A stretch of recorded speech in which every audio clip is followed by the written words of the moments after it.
Welcome, ladies and gentlemen. I'm your host. This dysfunctional's world. I'm your boy Said, aka Mr. Let's Talk. Screaming, let's talk. What we talking about today? How do you feel about baby moms that get mad at the child for things that the father does or doesn't do? So she punishing the child. Like, for instance, let's say the dad braided the baby's hair and she wanted him to do something after that or do something versus him braiding her hair.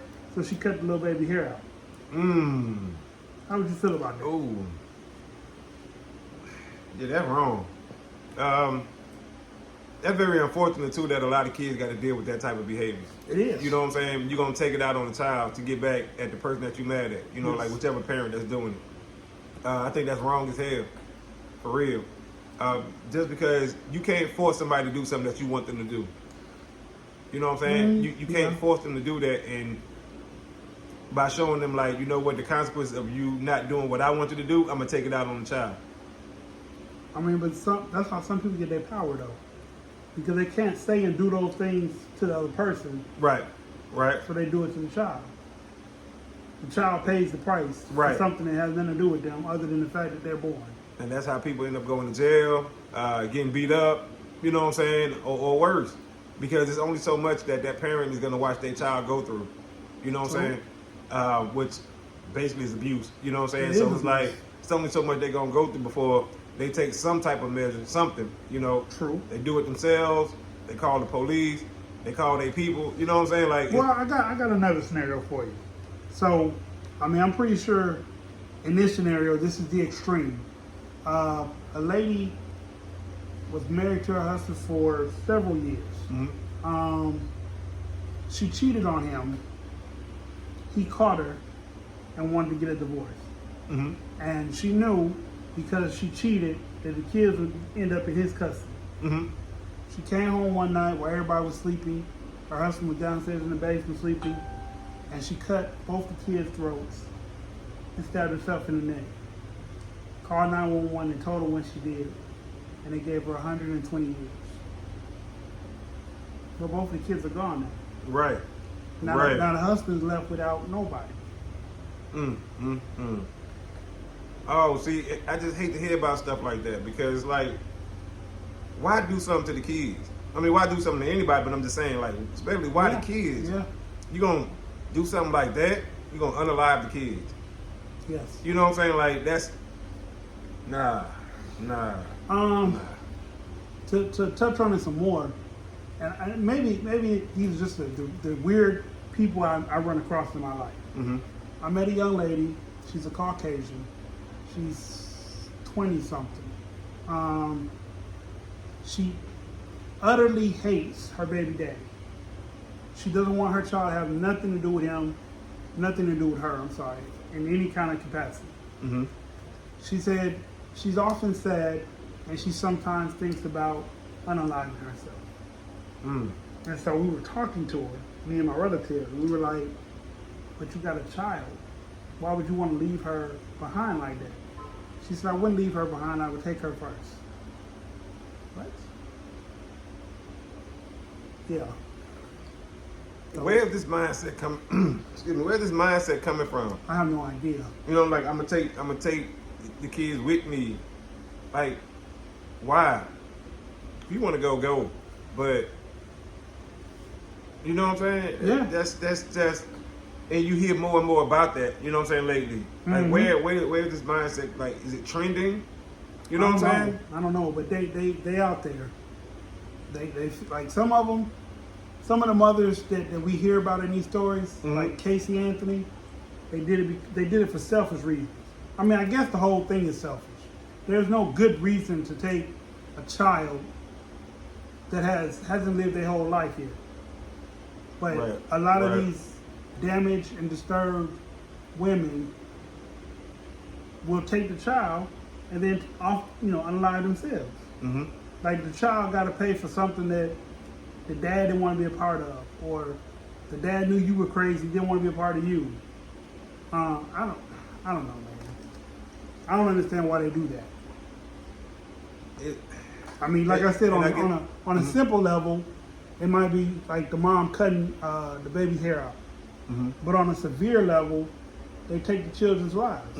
Like like there's like that shouldn't even be a scale. Period. right, exactly. It shouldn't be a a light end or an extreme end.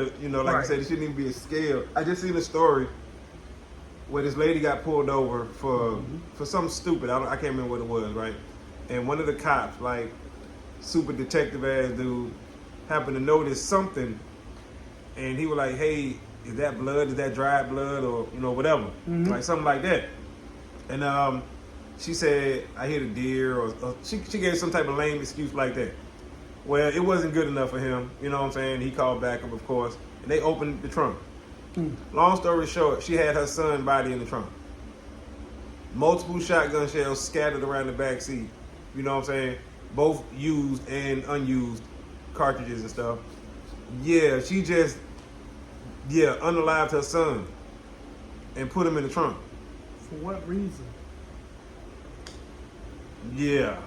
Like, I guess because I'm the type of person that I am, I like closure and everything. Right. So I need Right. I need understanding behind stuff like that. Mhm. Like, make me understand why you did this to a child that you felt like it was justified.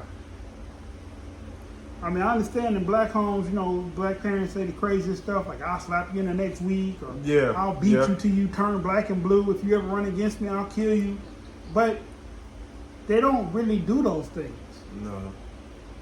But like other people say stuff like, I wouldn't whoop you, I'm not gonna harm you, I'm not gonna touch you. I believe in proactive parenting, and these be the ones that do some unaliving the people. The most horrific type shit. Absolutely. Absolutely. It's always the ones who, like you said, oh, I'm all for this. I'm against spanking. I'm against this. I'm against that. And you turned out they be the worst ones. The worst ones got kids locked in the basement somewhere or something like that, or you know what I'm saying, that type of stuff. They got their own type of island, and y'all know the island that was famous for that type of stuff. So, Right. But they got their own little mini version of that somewhere, or people who keep people in the backyard for 20 years. You know what I'm saying? And stuff. So, Right. but the whole time in the public, they just peaceful, like you said, proactive parenting style approach and stuff like that. Stand up citizens in the community. Yeah. Boy Scout, Eagle Scout, you know what I'm saying? Girl Scout, troop All leaders, that, and, all that. all type of stuff like that where they have access to children. It's heinous. It is. And like you said, we'll never understand it. And the average person, I'm glad to say that, would never understand that mindset. The mind frame that they in, to where they would want to do something like that. It's like what puts you there? I don't know what puts me there. I mean, I know when I was going through my phases where I wanted to unalive myself, I never thought about, dang, I should take 9 and nail with me. I never thought that. When I thought of them, I'm like, man, I can't do it. Like, Right. 9 need me. I can't give up on them like that. Come on, man. Even if I don't want myself, Right. they want me. Right. And a lot of times, as men, that be enough. Yeah. That be enough. Just the Yeah. realization to realize somebody need me, and Somebody it's my needs kids. me. Right. They need me.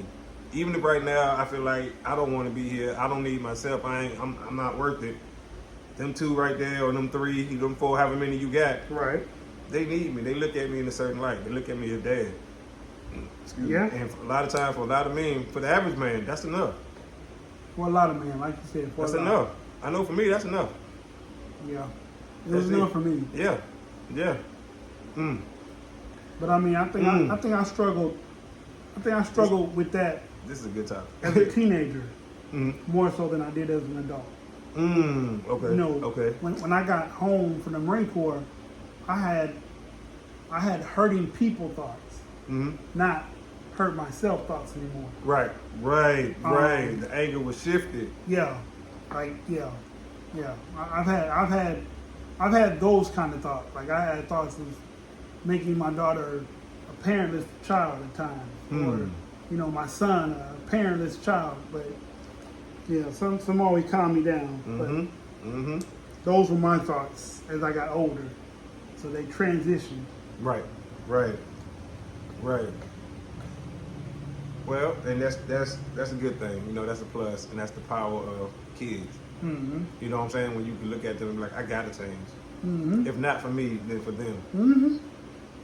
So absolutely, man.